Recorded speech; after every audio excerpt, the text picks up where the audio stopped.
వచ్చాను చిన్నారి క్యాపిల్ వచ్చారు. ఎలా ఉన్నారు అందరూ? బాగున్నారా? మేమైతే చాలా బాగున్నామండి. ఈరోజు సండే కదా, పిల్లలు పానీపూరి చేయమని అడిగారు. సో దానికోసం నేను ప్రాసెస్ స్టార్ట్ చేశాను.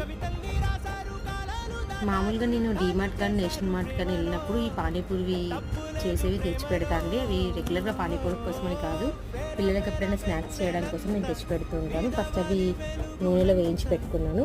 తర్వాత నేను దాంట్లో పప్పు చేసుకుంటాను. దానికోసం బఠానీని ఉడకబెట్టుకొని అండ్ ఆలు కూడా ఉడకబెట్టుకున్నాను ముందే. ఆ రెండింటిని స్మాష్ చేసి దాంట్లో ఆనియన్స్ అండ్ కొంచెం క్యారెట్, కొత్తిమీర, ఆనియన్స్ కట్ చేసిన పీసెస్ అన్నీ వేసి మిక్స్ చేసి పక్కన పెట్టుకున్నాను. నెక్స్ట్ వచ్చి తర్వాత పచ్చిమిర్చి, అల్లం ముక్క అండ్ ఉప్పు, తగినంత ఉప్పు వేసుకోవాలి. ఎందుకంటే మనం నిమ్మరసంకి అక్కడ యాడ్ చేస్తాము. సో దాని నిమ్మరసం తగ్గట్టుగా మాత్రమే తీసుకోవాలి. ఒక హాఫ్ చెట్టు నిమ్మరసం వేసుకోవాలి.